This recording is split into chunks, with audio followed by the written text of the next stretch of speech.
오늘은 두 분의 전문가와 코로나19 현황 짚도록 하겠습니다. 이형민 세브란스병원 진단검사의학과 교수, 김수민 시사평론가와 이 시간 함께하겠습니다. 어서 오십시오. 네, 안녕하십니까. 네, 잇따라서 2차 감염자들이 지금 발생하고 있는 그런 상황이라서 참 걱정이 많이 되는데요. 이 상황은 좀 어떻게 이 교수께서 보고 계신지요? 어떻게 보세요? 지금 2차 감염자들이 발생하기 시작한 거라고 보시면 될 것 같고요.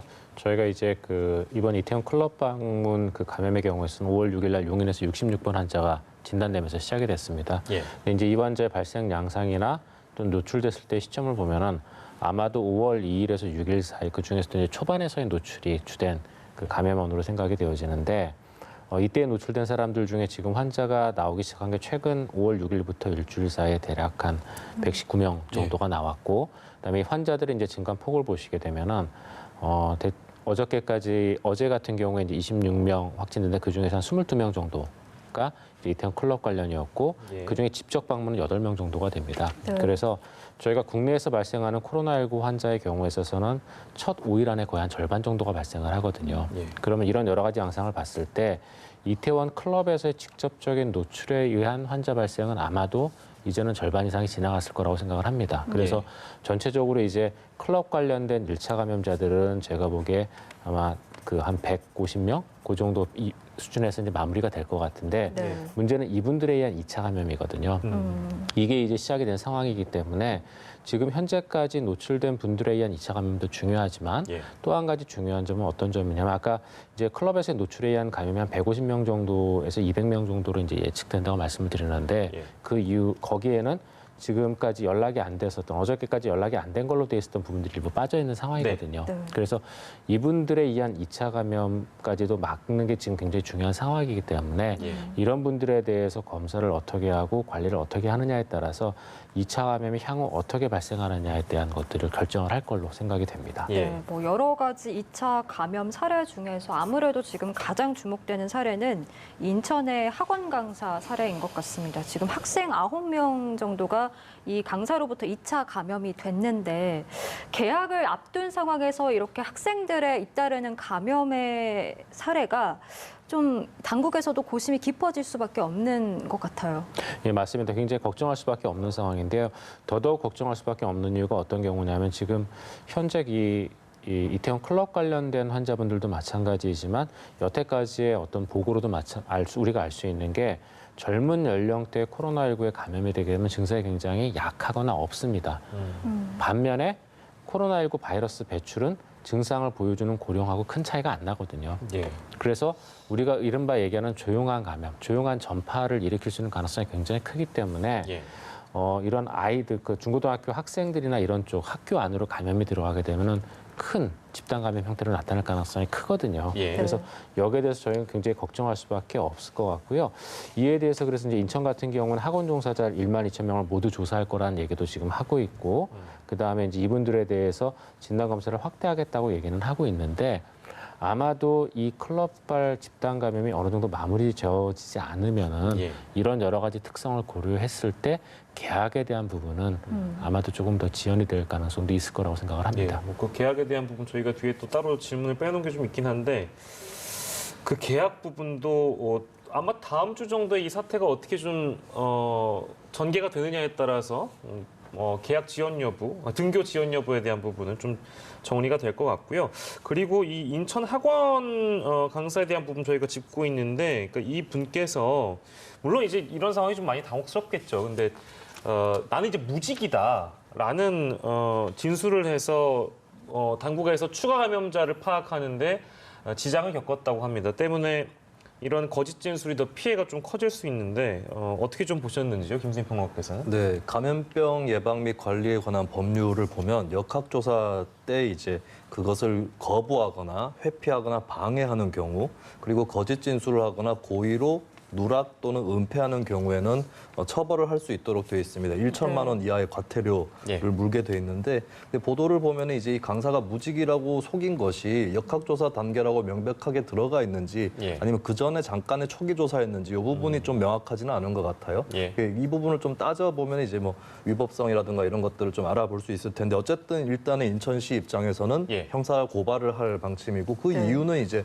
앞으로 이렇게 속이는 거에 대해서 좀 경각심을 불러일으키기 위해서 법대로 하겠다라고 하는 건데요. 예. 물론 그것도 필요한 조치일 수 있겠지만 한편으로는 이제 이 조사 단계에서의 조사 행위자들의 어떤 배려라든지 이런 것들도 굉장히 중요하다라고 봅니다. 그러니까 이렇게 네. 거짓말을 하게 된 이유가 뭐 이성적으로는 다들 알고 있죠. 자신이 거짓말을 했을 때에 더 큰 감염의 위협이 따른다라는 걸 알고 있지만 선뜻 이렇게 그 분위기에서 나서지 못한다거나 좀 감추고 싶다거나 하는 그런 것들이 좀 본능적으로 거짓말을 불러일으키는 그런 겁이 있거든요. 예. 이런 부분들을 좀 누겨줄 수 있도록 뭐 개인정보는 철저하게 보호된다라는 것을 분명하게 인지를 시켜주고 또 이제 조사 때 처음에 거짓말을 했을 수 있는데 그다음 바로 물어봤을 때 솔직하게 좀 답변을 해주셔야 된다. 예. 또 법령에 이렇게 돼 있다라는 부분을 한 번 더 고지해주고 뭐 거짓말을 한 것이 뭐 기간이 그렇게 길지 않다거나 하면 그냥 예. 털어주는 이게 햇볕 정책 비슷한 것이죠. 네, 네. 그런 조치도 조사 단계에서 좀 필요하다라고 보여집니다. 네, 알겠습니다. 그리고 부산에서도 또 2차 감염 사례가 나왔습니다. 139번째 환자인데 지금 이 환자의 경우는 무증상 상태로 굉장히 상당히를 또 일상생활을 해왔기 때문에 앞으로 이 환자를 매개로 한 2차, 3차 감염자의 어떤 등장도 배제할 수 없는 문제지 않겠습니까? 예, 맞습니다. 부산 139번 확진자의 경우에 있어서는 5월 2일 날 클럽을 방문을 했고요. 그다음에 이제 5월 2일 날 클럽을 예. 방문을 했고 이제 확진을 받았는데요. 아까도 말씀드렸던 것처럼 보통 한 5일 이내에 노출되고 5일 정도만 한 절반 정도가 이제 확진이 되는 경향을 봤을 때 이분 같은 경우에는 아마도 5월 7일, 8일 정도부터 바이러스 배출을 시작했을 가능성이 있고 적어도 한 일주일 정도는 바이러스를 배출했을 수가 있습니다. 네. 예. 그래서 이 환자분에 의한 2차 감염의 가능성은 제가 보기에는 굉장히 높다고 생각이 되는데 다만 이분이 이제 그 기간 동안에 사회적 거리두기에 따른 개인 방역 5대 수칙을 어떻게 철저히 지켰느냐에 따라서 감염의 어떤 확산 정도는 달라질 것으로 생각이 됩니다. 지금 그동안도 마찬가지였지만 이 이태원 클럽 관련돼서도 지금 전체 확진자의 한 34% 정도, 그다음에 지역사회에서 발견되어지는 환자의 대략 한 40% 정도가 무증상이거든요. 예. 그래서 이런 사례가 이제 앞으로도 계속 나올 텐데 네. 이렇게 무증상 상태에서도 아까 분명히 감염력은 계속 유지가 된다고 말씀을 드렸고 그러한 결과로 지금 이 환자 같은 경우도 아버지와 한 살 조카가 양성 판정을 받았습니다. 예.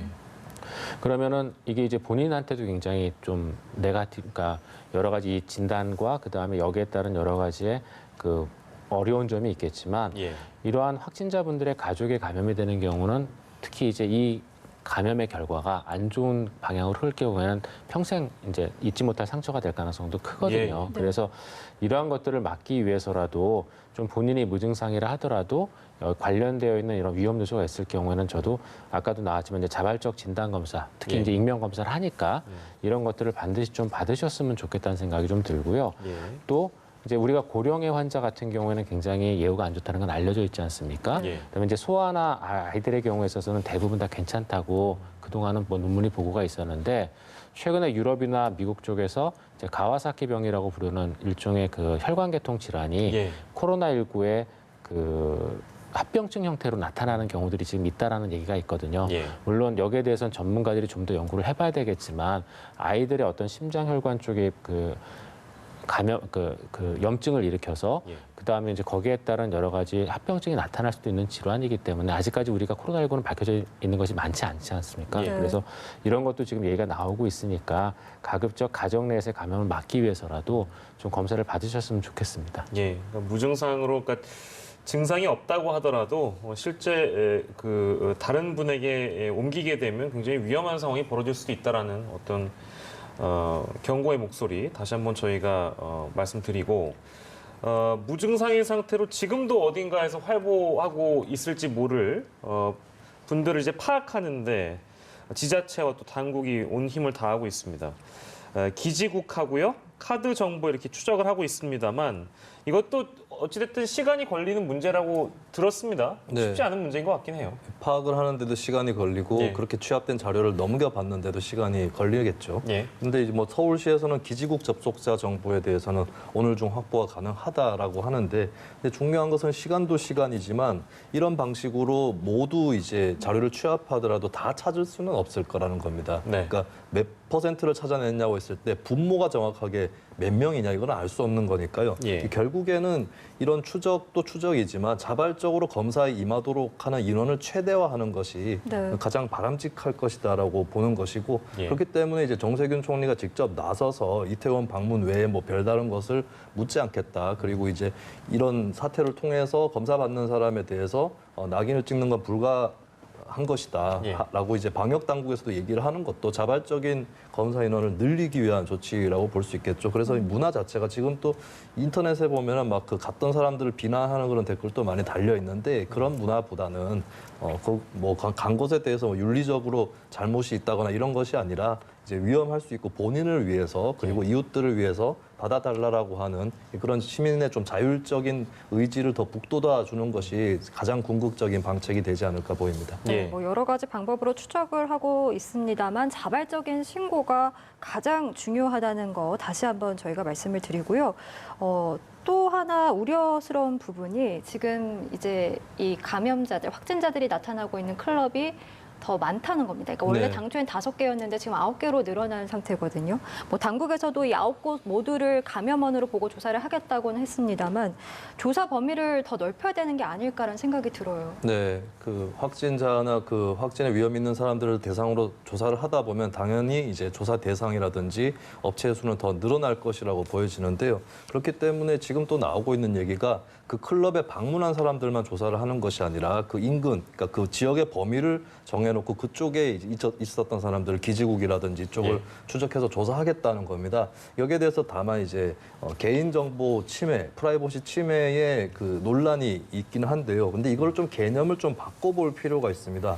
그러니까 당신이 클럽에 갔을 수 있기 때문에 예. 이태원에 있었다는 이유로 추적하는 것이다. 이게 아니라 예. 클럽뿐만 아니라 클럽에 갔던 사람들이 오고 가는 그 거리까지 다 포함해서 위험 지역이라고 볼 수 있기 때문에 불가피하게 추적하는 것이다라고 개념을 조금 더 확장한다면은 예. 이제 이건 프라이버시 침해보다는 이제 시민이 오히려 건강에 관련된 것을 검진받을 수 있는 기회를 제공하는 네. 그 권리를 더 보장하는 것이다라는 이런 좀 사회적인 설득과 또 메시지가 필요해 보입니다. 예. 클럽뿐이겠느냐? 이것도 저희가 짚어봐야 되는 문제입니다. 홍대 주점 방문자 중에서도 확진자가 나와서 이게 그 연휴에 뭐 클럽뿐만이 아니라 사실 좀 밀폐된 공간에서 운영을 하는 여러 사업체들, 그러니까 예를 들면 저희가 주점 얘기를 하고 있는 건데 주점 같은 곳에서도 역시나 동시다발적으로 접촉을 하면서 그야말로 슈퍼 전파가 되지 않았겠느냐, 뭐 이런 우려도 또한 나오고 있는 것 같아서 이 같은 의견은 또 어떻게 보세요? 지금 현재 홍대 주점에서 이제 예. 확진자가 나와서 이제 그런 얘기들이 나오고 있는데요.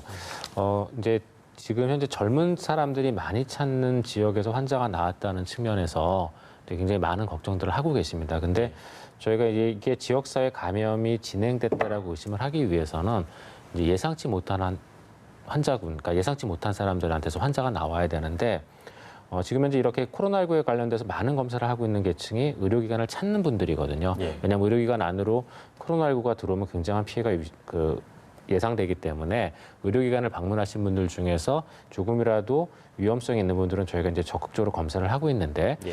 이러한 검사의 건수가 이 이태원 그 클럽 관련 사건이 생기고 나서 거의 한 2배 가깝게 늘었습니다. 그럼에도 불구하고 현재 지역사회 감염으로 의심되어지는 사례는 그렇게 많이 늘지는 않았거든요. 그래서 그런 걸 봤을 때 아마 일부 그 젊은 사람들이 많이 가는 지역에서 이런 지역사회 감염이 시작이 된 거는 맞는 것 같은데요. 예. 아직 그렇게 확산이 되거나 그런 단계는 아닌 것으로 보입니다. 그래서 예. 지금 저희가 2단계에서 의심되어지는 분들을 얼마나 빨리 검사를 받게 하고 관리를 해주느냐에 따라서 향후 한 1, 2주 정도 환자 발생 여부가 결정이 될 것 같고요. 예. 그러한 그 황금 시기가 제가 보기엔 아마 하루 이틀 정도 안이 아마 중요한 시점이 될 걸로 생각이 됩니다. 그리고 한 가지 조금 더 말씀을 드리면 이제 일부 분들 같은 경우에는 이 코로나19 바이러스가 배출되는 기간이 한 14일 정도이기 때문에 지금 5월 2일부터 노출이 시작된 거라 조금만 지나면은 더 이상 바이러스를 배출하지 않을 수 있는 시기도 되거든요. 예. 처음 굉장히 빨리 코로나19 감염이 시작된 분들은 예. 그런 분들은 지나가면은 이제 그냥 모르겠거니 하고 생각을 하실 수도 있는데 그런 경우라 하더라도 저희가 항체 검사를 통해서 지나간 감염을 찾을 수 있습니다. 그래서 그런 분들 주변에 환자가 나오게 되면 찾을 수가 있거든요. 그래서 그런 생각하지 마시고 조금이라도 의심하거나 의심이 본인이 안 되겠다고 좀 걱정이 된다는 생각이 있으시면은 바로바로 와서 검사를 하셨으면 좋겠습니다. 네, 예. 지금으로부터 하루 이틀이 중요하다. 뭐 시간이 많지는 않습니다. 그렇기 때문에 이제 서울시에서도 뭐 클럽, 주점에서 확진자가 나왔기 때문에 헌팅 포차 여기를 이제 잡겠다. 여기를 단속해서 코로나19 확산을 막겠다라고 밝혔는데 사실 헌팅 포차의 경우에는 일반 음식점으로 이게 등록이 돼 있어서 또 단속하는데 한계가 있다고 하더라고요. 실효성 네. 좀 어떻게 보세요? 헌팅 포차는 이제 클럽이랑 비슷한 거는 뭐 헌팅이라는 행위라든지 또 뭐 술, 율동 이런 것이 있는 공간이라는 건 같지만 근본적으로 이제 음식점, 일반 음식점으로 분류가 돼 있고 약간 임의적으로 이제 어떤 유사융업소라고 분류를 해두긴 했지만 일반 다른 클럽과 같은 유흥업소와 똑같은 조치를 취하기는 좀 어려워 보입니다. 그리고 이제 일괄적으로 뭐 제재를 하거나 문을 닫게 하거나 이것보다는 결국에는 좀 인력을 동원해서 일일이 좀 단속을 하는 것이 불가피한 예. 좀 딜레마가 있는 그런 업소로 보이는 거고요. 이 좀 방역 수칙을 일단 지키는 것 이것이 필요하겠죠. 내부에서도 지금 클럽에서도 최근에 이제 클럽의 문을 닫기는 했지만 그 전에도 보면 이제 마스크를 쓰고 들어가고 뭐 술 마실 때 빼고는 마스크를 쓰고 있는 손님들도 꽤 있었다고 하거든요. 그렇다면 그 정도 수칙이라도 이제 헌팅 포차에서는 반드시 지켜지도록 하는, 물론 이게 헌팅이라는 행위를 하다 보면 막 접근 또 하게 되고 이런 것이 있어서 이제 그 마스크를 얼마나 쓰고 방역 수칙을 지킬 수 있을 거냐, 이게 좀 우스꽝스러운 광경이 나올 수도 있겠지만 네. 어쨌든 이제 방역이 중요하다는 것 무엇보다도 누구보다도 업주분들이 깨달으셔야 돼요. 잘못하면 아예 문을 닫을 수도 있다라고 하는 거, 예. 확진자가 나오거나 한다면 그런 것을 먼저 좀 인식을 하실 필요가 있고, 그리고 이제 연락처 확보나 이런 것들도 대단히 중요해 보이는데 클럽에서도 우리가 사례를 봤지만 허위로 연락처를 적는 경우가 대다수기 때문에 좀 귀찮으시겠지만 그때그때 확인을 하는 그런 것들이라든지 이런 예. 방역 수칙을 분명하게 정해놔야 될 것 같고, 그러니까 결국에 이제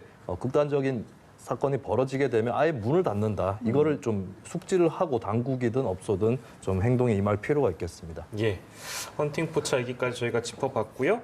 처음에 잠깐 나왔던 학생들 등교 얘기 저희가 해보면 이태원 클럽 방문한 고3 학생이 클럽 방문 후에 2차례나 등교를 했다고 해서 걱정하시는 분들이 많을 겁니다. 근데 본질적으로는 지금 이제 등교가 좀 지연돼 있는 상황입니다만 과연 다음 주에 어떻게 해야 할 것이냐. 물론 많은 학부모들께서 자주 이제 지연이 되다 보니까 답답한 마음이 있는 거에 대해서는 충분히 이해가 되지만 방역적 측면에서 이 등교 수업이 좀 시기상조다 이런 지적이 여전히 나오고 있어서요. 이영민 교수께서는 좀 어떻게 전망하고 계세요? 이 학생 같은 경우에는 결국 최종적으로 음성 판정은 받았는데요. 예. 근데 이 학생 말고도 아까 저희가 얘기했었던 그 인천에서의 예. 그 학원 강사의 이제 집단 감염 사례도 있었습니다. 이게 아마도 저희가 이제 몰랐었으면은 등교를 해서 학교 안에서의 네. 조용한 전파의 단초가 됐을 걸로 생각이 되는데요. 분명히 이럴 가능성은 충분히 있습니다. 그래서 여기에 대해서 교육 당국에서도 학교 내에서의 어떤 코로나19 전파를 방지하기 위한 여러 가지 방역 수칙을 만들고 거기에 대한 것들을 사전 연습까지도 했던 걸로는 알고 있습니다. 네. 근데 가장 중요한 거는 어찌됐건 학교 안에서 그렇게 철저히 하더라도 학교 안으로 코로나19 감염이 들어가는 걸 막아야 되는 거고 예. 그러려면 사회 안에서의 코로나19의 어떤 유병률 자체가 많이 떨어져야 되는 상황이거든요. 네. 예. 그런데 지금 이런 그 코로나19의 집단 감염 이번에 일어났던 사태가 마무리되어지지 않는다면 그러면 학교는 제가 보기엔 열기는 어려울 것 같고요. 예. 그런 것들에 대한 모든 것들을 결정짓는 기관이 그래서 아까 그 여러 가지 감염 시간이나 또는 다음 주에 개학에 대한 여러 가지 여파나 예. 이런 것들을 결정짓는 게 제가 보기엔 오늘 내일일 것 같아서 예. 이 안에 가급적 지금까지 누락된 모든 분들에 대한 검사와 예. 조치가 취해져야 될 것 같다고 생각을 네, 합니다. 그렇다고 해도 언제까지 뭐 등교를 미룰 수만은 없는 거지 않겠습니까? 언젠가는 해야 할 텐데 뭐 여러 가지 좀 대안을 생각해 봐야 할 시기인 것 같아요. 네, 일단은 뭐 연기할 필요성은 커졌다고 볼 수 있는데 고3들 같은 경우는 이제 입시를 앞두고 있기 때문에 그런 우려가 나올 수밖에 없는 거죠. 이 부분에 대한 좀 대책을 마련할 필요가 있는데 일단 수능 시험은 저는 추가로 더 연기하는 것이 불가피하지 않을까. 필요하다면 대학교 입학 시기를 늦추는 것까지도 각오를 하는 것이 필요해 보입니다. 지금 굉장히 짧은 시간 동안 고3 수험생들이 시간에 쫓기고 있는 그런 상황이기 때문에 이것을 충분히 배려할 수 있어야 될 것 같고요. 그리고 이제 개학을 하게 될 경우에는 고3 이외에 이제 다른 학년들은 입시 문제에서 조금 더 자유로운 측면이 있습니다. 그러면 원격을 그 수업 위주로 진행을 하면서 그러면 이제 그 학생들이 등교를 하지 않으니까 교실이 좀 더 넓게 확보가 되는데 고3들이 등교를 할 경우에 그렇게 조금 더 넓게 교실을 쓸 수 있도록 하는 그런 방법도 같이 유기적으로 고려를 해봄직하고요. 그리고 지금 또 좀 우려가 나오는 부분은 이제 3학년 1학기 내신 부분을 어떻게 하느냐 이 부분입니다. 이걸 빼고 1, 2학년 걸로만 입시에 사용을 하자는 의견도 있는데 그렇게 되면 이제 좀 3학년에서의 어떤 만회랄까 이런 것들을 기대했던 수험생들 입장에서는 불만이 생길 수 있을 것 같고 3학년 2학기 것이라도 뭐 포함이 되게 한다거나 이런 좀 수험생들의 어떤 가중된 부담을 낮춰줄 수 있는 방안이 반드시 필요한 그런 상황이 된 게 아닌가 싶습니다. 예. 자, 그리고 이게 현장에서 좀 혼란스러운 일이 벌어질 수도 있을 것 같아서 좀 이게 서울 지하철 탈 때요. 이제 오늘부터 마스크를 쓰지 않으면 탈 수가 없게 됩니다. 근데 이게 전제가 있습니다. 혼잡할 때만. 근데 혼잡할 때가 그 어느 정도 혼잡한 것이냐? 그러니까 이 부분에 대한 혼돈이 아마 다들 있으실 것 같아서 자세한 규정 좀 평론가 좀 짚어주신다면요. 네, 무조건 지하철을 탈 때는 어떤 경우, 어떤 상황에서든 마스크를 써야 된다 이건 아니고요. 말씀하신 대로 혼잡도를 기준으로 의무화의 그 기준이 마련이 되어 있는데 혼잡도라는 것은 이제 그 전동차별로 크기에 맞게 정원이 산정이 되어 있습니다. 그 정원 대비 몇 %가 탔느냐. 이것이 이제 혼잡도인데요. 혼잡도가 150% 이상일 때에는 마스크를 쓰고 있지 않으면 탑승을 할 수 없도록 제한을 한다라고 하는 조치고요. 그리고 150%를 넘어서서 170%가 넘어간다 했을 때에는 그냥 정차를 하지 않고 혼잡 구간을 지나가는 그런 조치까지도 가능하도록 그렇게 해뒀습니다. 근데 이 혼잡도라는 게 이제 특히 붐비는 시간대에는 크게 막 변화무쌍하게 구간별로 달라질 수도 있는 부분이라서 조금 이것을 이제 실행하는 과정에서의 어려움이라든가 이런 것들은 어느 정도 좀 예측이 돼 보이는데 이런 경우는 어떻게 보면 이제 뭐 혼잡도를 떠나서 혼잡한 시간대를 아예 잡아두고 그 시간대에 확실하게 적용을 한다거나 이런 방책들이 추가로 또 필요해 보이고요. 그리고 이제 지하철 곳곳에 뭐 자판기라든지 편의점이라든지 이쪽에서 마스크를 또 구입할 수 있도록 해놨기 때문에 시민 여러분들이 이제 혹시 준비를 못 하셨더라도 구입을 하셔서 혼잡 시간에는 착용을 하시고 타시면 될 것 같습니다. 네, 지침이 조금 더 구체적일 필요가 있다라는 말씀까지 저희가 전해드리고요. 해외 상황도 함께 살펴보겠습니다.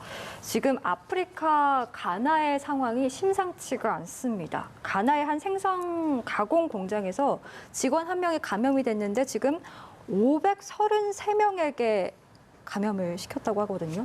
이 코로나19의 바이러스 전파력에 얼마나 강한지를 보여주는 또 하나의 대표적인 사례인데 환경적인 요인도 좀 영향을 미쳤을까요? 지금 이 가나의 이 코로나19 슈퍼 전파에 관련돼서는 지금 정확한 데이터들이 올라오지는 않고 있어가지고요. 저도 이게 이제 어떤 요인 때문에 이렇게 크게 그 감염이 됐는지에 대해서는 제 파악은 하지 못하고 있습니다. 다만 이제 저희가 주의를 해야 되는 건 이제 크게 두 가지 측면인데요. 하나는 이런 코로나19의 전파력이 저희가 여태까지 경험한 것처럼 굉장히 강력하다라는 걸 이번 사례에서 조금 알 수 있을 것 같고요. 두 번째는 이게 이제 가나의 생선 가공 공장에서 일어나는데 비슷한 이런 식품 공장에서, 그러니까 식품에 관련된 그곳에서 일어난 적이 한 번 더 있습니다. 한 번이 아니라 이제 그 사례가 더 있는데 어떤 경우냐면은 미국의 중부 지역에서 그 고기 가공, 육류 가공하는 그 업체에서 비슷한 일이 있었거든요. 그래서 어떤 일이 벌어졌냐 하면은 이 육류 가공하는 그 업체에서 많은 육류 가공하시는 이제 전문가들이 감염돼서 입원하고 사망하시고 하게 됨에 따라서 육류의 공급 자체가 떨어졌습니다. 그러면서 그 육류에 대한 사재기 현상이 미국에서 한번 일어난 적이 있었거든요. 그래서 이와 같이 어떤 국가를 운영하는 데 있어서 가장 중요한 그러니까 그 산업들, 그러니까 먹는 것에 관련됐다던가 이런 부분들에 있어서 이런 코로나19의 집단 감염이 발생을 하고 거기에 따라서 이러한 산업 구조에 산업에 충격을 주는 일이 벌어지게 되면 전반적으로 굉장히 큰 혼란이 오게 됩니다. 그래서 네. 이런 부분들에 대해서도 예. 앞으로 저희가 조금 주의를 한 필요는 있을 것 같습니다. 예. 그리고 이제 세계적으로 보면 봉쇄를 풀거나 좀 완화하는 국가들이 많이 늘어나고 있습니다. 근데 이거에 대한 경고의 목소리, 우려의 목소리들이 여전히 나오고 있어서 이게 위험하게 너무 섣부르게 일상으로 복귀하는 것은 좀 잘못된 게 아니냐라는 이제 지적인데 김수민 평론가께서 네. 어떻게 좀 보세요? 이런 부분은 먼저 코로나를 많이 겪기도 했고 먼저 극복하기도 했던 한국 사례를 조금 더 참고하면 더 좋겠다는 생각도 듭니다. 지금 우리가 겪고 있는 이 클럽발 감염 사태라든지 이런 것들을 보면 이제 유럽 쪽에서도 점점 완화되는 지역들이 있지만 금세 봉쇄를 풀 일은 아니다라는 좀 그런 교훈이 필요한 것 같고요. 근데 프랑스하고 스페인 조치를 조금 더 자세히 보게 되면 나름대로의 기준이 있다라고 또 보여집니다. 프랑스는 식당이랑 술집은 봉쇄 완화에서 제외를 한 상태고 네. 스페인 같은 경우도 원래 수용 가능한 인원의 절반 정도만 들어갈 수 있도록 그렇게 조치를 해뒀습니다. 그리고 양 국가 다 스페인과 프랑스 모두 고밀도, 인구가 밀도가 높은 지역 혹은 이제 피해가 컸던 지역들은 일단 봉쇄 완화에서 제외를 해서 예. 파리라든지 바르셀로나, 마드리드 우리가 익히 잘 알고 있는 이런 대도시 지역은 아직까지 좀 봉쇄가 유지되고 있고 예. 이런 점들은 좀 어느 정도는 조건을 갖추고 있다고 보여지는데 조금 더 기다리는 것이 더 필요해 보입니다. 예. 네, 알겠습니다. 그리고 지금까지는 코로나19의 어떤 치료제로 주목받고 있는 렘데시비르가 세계 또 127개국에 공급이 가능하게 됐습니다. 길리어드 측에서 5곳의 제약사들에게 복제를 이제 생산할 수 있게끔 허용을 했는데 이 소식은 좀 어떻게 들으셨나요? 지금 이 코로나19를 치료하기 위한 렘데시비르에 대해서는 길리어드사 말씀 주셨던 길리어드사가 이제 개발사고 특허를 갖고 있습니다. 근데 이 렘데시비르를 인도, 파키스탄을 포함한 중소득 국가 127개국에서 생산할 수 있도록 일단 허가는 해주었고요. 예. 그다음에 그 기간은 언제까지냐면은 WHO가 비상사태를 종식할 때까지 내지는 이제 백신을 개발을 해서 이 치료약이 필요 없을 때까지로 예. 되어 있습니다. 그리고 이때까지 그 복제약을 생산하는 각국의 회사들은 로열티를 제공하지 않고 예. 그다음에 생산한 약에 대한 가격 결정 권한까지도 갖게 됩니다. 네. 굉장히 강력한 권한을 넘겨주었는데요. 이러한 WHO에 의한 팬데믹이 일단 선언이 되게 되면은 치료제가 있는 경우 이런 조치들이 있을 수가 있거든요. 그 안에 들어가 있기 때문에 그래서 있을 수는 있지만 그럼에도 불구하고 길리어드가 이렇게 이제 크게 그걸 실행한 거는 굉장히 좋은, 그러니까 칭송받을 만한 일이라고 생각을 합니다. 네. 근데 이제 또 이와 별개로 렘데시비르의 치료 효과가 과연 그럼 어떻느냐는 좀 별개로 저희가 생각을 해봐야 되는데요. 여태까지 나와 있는 자료로는 렘데시비르만으로는 좀 치료가 어렵다라고 되어 있습니다. 이제 네. 그게 왜 그러냐면은 분명히 초기 환자나 경증 환자의 입원 기간을 당겨주는, 그러니까 짧게 해주는 효과는 있는데 예. 그 렘데시비르를 쓴 군과 쓰지 않은 군의 사망률 자체는 큰 차이는 없었거든요. 즉 중증 환자에 대한 치료 효과나 이런 것들은 저희가 아직은 명확하지 않은 예. 상황들이 있고, 그다음에 일부 환자들에서는 이제 소화기 장애나 이와 같은 부작용들이 또 일부 있습니다. 그래서 예. 그런 것들을 고려를 했을 때 분명히 렘데시비르가 효과는 어느 정도 있지만 이거보다 분명히 더 좋은 치료약이 필요한 상황인 거는 맞고요. 예. 여기에 대한 연구는 이 렘데시비르의 어떤 전 세계적인 공급이 가능하다 하더라도 예. 앞으로 지속되어야 될 것으로 생각을 합니다. 예, 알겠습니다. 거기까지 얘기를 듣도록 하죠. 오늘은 두 분과 함께했습니다. 이영민 세브란스 병원 진단검사의학과 교수, 김수민 시사평론가와 함께했습니다. 고맙습니다. 고맙습니다. 감사합니다.